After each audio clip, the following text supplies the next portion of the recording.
प्यारे साथियों, अगर आपने गलती से इस वीडियो पर क्लिक कर दिया दोस्तों, तो आपकी जानकारी के लिए बता देना चाहता हूं, आपकी फिजिक्स में 70 में 70 नंबर का कंफर्म हो जाएगा दोस्तों। 70 में 70 नंबर आपका कंफर्म हो सकता है, बशर्ते आपको इन क्वेश्चन को रेडी कर देना है। और दोस्तों मैं एक बात आपको बता देना चाहता हूं, यूट्यूब के जितने भी आपके इंपॉर्टेंट वीडियो है, सारे वीडियो एक तरफ और मेरा वीडियो एक तरफ।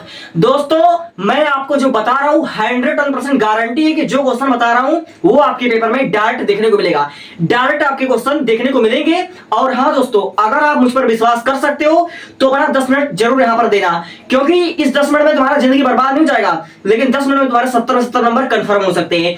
तो अगर 70 में 70 नंबर कंफर्म करना है दोस्तों, तो जिन टॉपिक को मैं बता रहा हूं उसको आप कर लीजिएगा। और इसके अलावा इसका मैं पीडीएफ दूंगा विद आंसर, और आपको 7 मॉडल पेपर दूंगा दोस्तों। अगर उसको आप कर लेते हो तो मैं आपको कह रहा हूं कि आपका विकल्प तक सही चला जाएगा, न्यूमेरिकल विकल्प सब कुछ सही चला जाएगा। तब मैं करता हूं वीडियो की शुरुआत। देखो दोस्तों, आप 2027 का बोर्ड एग्जाम देने जाना, सबसे पहला क्वेश्चन, पीएन संधि डायोड को अर्धतरंग दृष्टिकारी परिपथ सहित कार्यविधि समझाइए।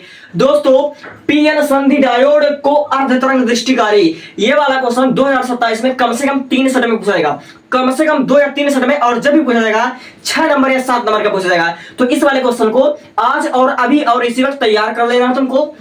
एक बार आपसे कह रहा हूं, पीएन संधि डायोड को अर्धतरंग दृष्टिकारी परिपथ सहित कार्यविधि समझाइए, ये वाला तुमको याद होने चाहिए। और लगे हाथ पूर्ण वाला भी आप याद कर लीजिएगा, ठीक है।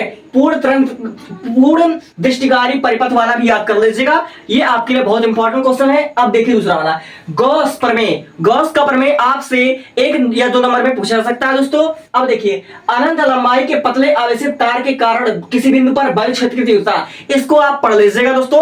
हो सकता है छोटे होने के कारण आपको दिखे ना, लेकिन मैं बोल दे रहा हूं, गॉस का प्रमेय क्या है? अनंत लंबाई के पतले आवेशित तार के कारण किसी बिंदु पर बल क्षेत्र की तीव्रता ज्ञात कीजिए। और जिस पर मैंने इंपॉर्टेंट लगाया है, मैं आपसे वादा करता हूं पेपर में आपके डायरेक्ट आएगा और मैं मैच करवा दूंगा, ठीक है दोस्तों। अब देखो, हाइगन्स का तरंग सिद्धांत, हाइगन्स के तरंग सिद्धांत आज और अभी से पढ़ लीजिएगा दोस्तों, जिसको आप हाइगन्स के द्वितीय सिद्धांत के नाम से जानते हैं। और हर साल प्रीवियस ईयर में आपका बार बार परावर्तन आ रहा था, लेकिन इस बार आपका अपवर्तन आएगा। तो पूरा प्रश्न पढ़ते हैं, हाइगन्स के तरंग सिद्धांत या फिर हाइगन्स के द्वितीय सिद्धांत से अपवर्तन का व्याख्या। इस पर मैं 3 स्टार लगाया, बहुत इंपॉर्टेंट है। अब देखिए अगला क्वेश्चन है, वैद्युत परिपथ संबंधित किरचॉफ का नियम। 2026 में लगभग 3 सेट में किरचॉफ का नियम देखने को मिलेगा। इस पर आधारित आपके सवाल न्यूमेरिकल बहुत पूछे जाएंगे। अब देखिए, वैद्युत ध्रुवी निश्चय स्थिति में वैद्युत क्षेत्र की तीव्रता, वैद्युत ध्रुव का परिभाषा बहुत इंपॉर्टेंट होता है, 1 या 2 नंबर में बन जाएगा। तो वैद्युत ध्रुव का परिभाषा और निरक्षीय स्थिति में वैद्युत क्षेत्र की तीव्रता, इसको आपको क्या करना है? पढ़ लेना है। क्या करना है? पढ़ लेना, इसी वक्त आपको पढ़ लेना है, ठीक है। अब देखिए, 2027 में कम से कम 2 सेट में लॉन्ग क्वेश्चन में मैं आपको गारंटी के साथ दावा कर सकता हूं, बोहर का परमाणु मॉडल की संकल्पना आएगा। बोहर का परमाणु मॉडल की संकल्पना कम से कम 2 सेट में आएगा दोस्तों, इसको आप पढ़ लीजिएगा, ये बहुत बहुत बहुत इंपॉर्टेंट क्वेश्चन है। अब देखिए, फ्लेमिंग के बाएं हाथ का नियम, फ्लेमिंग के बाएं हाथ का नियम 4 नंबर में आएगा। स्वप्रेरण तथा अन्योन्य प्रेरण दोस्तों, या फिर ट्रांसफार्मर सिद्धांत आप पढ़ लीजिएगा। स्वप्रेरण के बारे में पढ़ लीजिएगा, अन्योन्य प्रेरण के बारे में पढ़ लीजिएगा, ट्रांसफार्मर सिद्धांत आप पढ़ लीजिएगा। समांतर प्लेट संधारित्र की धारिता आपको पढ़ लेनी है दोस्तों। संधारित्र की परिभाषा हर साल 1 नंबर में या 2 नंबर में पूछा जाता है, तो आपको समांतर प्लेट संधारित्र की धारिता पढ़ना है। इस पर भी मैं 3 स्टार लगाना चाहूंगा, बहुत इंपॉर्टेंट क्वेश्चन है। और जिस पर मैंने पहले से इंपॉर्टेंट लगाया है, मैं दोस्तों देखो आपको मैं वादा करता हूं मैच करवा दूंगा क्वेश्चन। फिलहाल इतनी एनर्जी नहीं है, लेकिन बता रहा हूं इंपॉर्टेंट है। अब देखिए, 2 समांतर धारावाही लंबे चालकों के बीच चुंबकीय बल, इसको आपको पढ़ लेना है। 2 समांतर धारावाही लंबे चालकों के बीच चुंबकीय बल, इसको पढ़ लेना है। एलसीआर परपथ दोस्तों, आपके लगभग 7 के 7 सेटों में एलसीआर परपथ पूछा जाता है। तो एलसीआर परपथ की प्रतिबाधा तथा कालांतर में संबंध बोलिए या व्यंजक बोलिए, एलसीआर परपथ का व्यंजक आपको अभी इसी वक्त रेडी कर लेना है, कम से कम 7 सेटों में पूछा जाता है। अब देखिए, सिद्ध कीजिए संयुक्त लेंस की फोकस दूरी इतना होती है, ये बराबर स्मॉल एफ है इंटू F2 बटे F1 प्लस F2 होगी। इसको आप लोग आज और भी तैयार कर लीजिए, इंपॉर्टेंट 2027 में आएगा। और 2027 में मैक्सवेल का विद्युत चुंबकीय तरंग सिद्धांत दोस्तों, ये वाला क्वेश्चन आपके 2027 में डायरेक्ट पूछा जाएगा, आप चाहे देख लीजिएगा। मैक्सवेल का विद्युत चुंबकीय तरंग सिद्धांत 2027 में लगभग 2 या 3 सेट में ये पूछा जा सकता है दोस्तों। और जो क्वेश्चन मैं ढूंढ कर लाया हूं, एक बार आपसे कह रहा हूं, यूट्यूब का सारा वीडियो एक तरफ और मेरा वीडियो एक तरफ दोस्तों, ठीक है। अगर मैं आपको 100-200 टॉपिक ऐसे से बता दूं, आए कुछ भी ना उसमें से, तो फायदा क्या है। इसलिए जो टॉपिक बता रहा हूं जो आपके बोर्ड एग्जाम में आएगा, ठीक है, एक्सपीरियंस के साथ बता रहा हूं, कोई चैट जीपीटी से बनाया हुआ क्वेश्चन नहीं है, बहुत तजुर्बा, बहुत बहुत ज्यादा मतलब करना पड़ रहा है। अब देखिए, पूर्ण आंतरिक परावर्तन व क्रांतिक कोण की परिभाषा आ सकता है। लेंस मेकर सूत्र, पतले लेंस के लिए न्यूटन का सूत्र, ये वाला बहुत इंपॉर्टेंट है। लेंस मेकर सूत्र आप पढ़ लीजिएगा, पतले लेंस के लिए न्यूटन का सूत्र आपको पढ़ लेना इंपॉर्टेंट है। अब प्रिज्म द्वारा अपवर्तन लगभग 4 सेट में पूछा जाएगा, प्रिज्म द्वारा अपवर्तन लगभग 4 सेट में पूछा जाएगा, और प्रिज्म पर आधारित न्यूमेरिकल आपसे पूछे जाते हैं दोस्तों। अब देखिए, बैलूस फ्लक्स का परिभाषा आपको पढ़ लेना है, ठीक है, बैलूस फ्लक्स का परिभाषा आपको पढ़ लेना है। और दोस्तों इस बार गेस अनुमान इस बार बहुत तगड़ा है, एक एक क्वेश्चन फंसा दूंगा, ठीक है।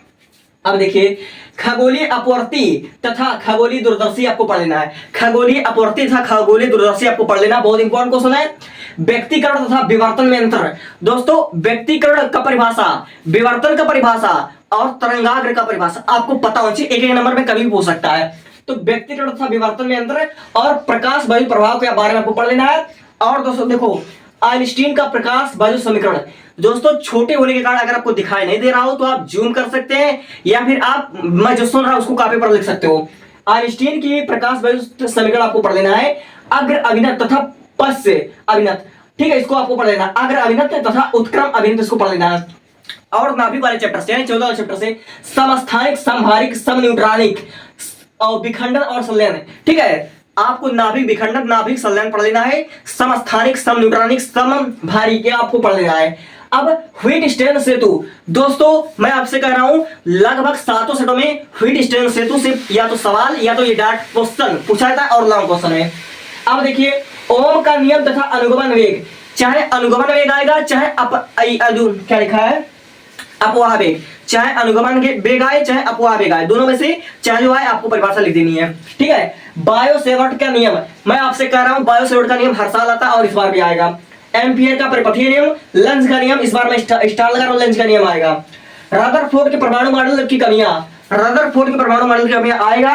और बोहर का परमाणु मॉडल, जिस पर मैंने पहले से इंपॉर्टेंट लगा रखा दोस्तों, समझ लेना पक्का आएगा, टाइम बचाने के लिए पहले से लगा दिया हूं। अब देखिए, सेलों के श्रेणीक्रम तथा समांतर क्रम संयोजन बहुत इंपॉर्टेंट है, जिस पर मैंने इंपॉर्टेंट लगा दिया है, समझ लेना, शर्त लगा लेना, पक्का आएगा। अब देखिए, बायो-सेवर्ट की सहायता से वृत्ताकार धारावाही के केंद्रीय परिपथ पर चुंबकीय तीव्रता, अनुचुंबकीय, प्रतिचुंबकीय, लघु चुंबकीय, इसको आपको पढ़ लेना है। लंबी धारावाही प्रणालिका की भीतरी अक्ष पर स्थित चुंबकीय क्षेत्रता।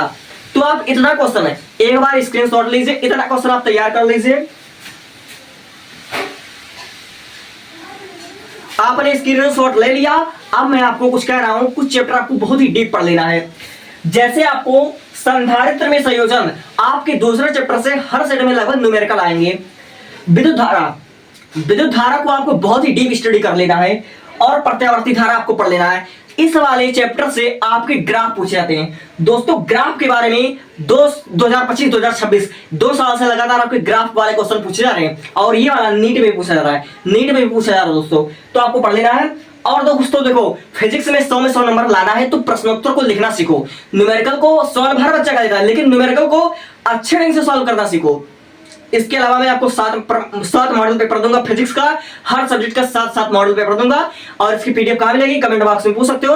और पहले के 5 सब्जेक्ट होते हैं, तो पहले के जो 4 सब्जेक्ट हैं उसका लिंक डिस्क्रिप्शन में है, या प्लेलिस्ट चेक कर लीजिएगा। Thank you.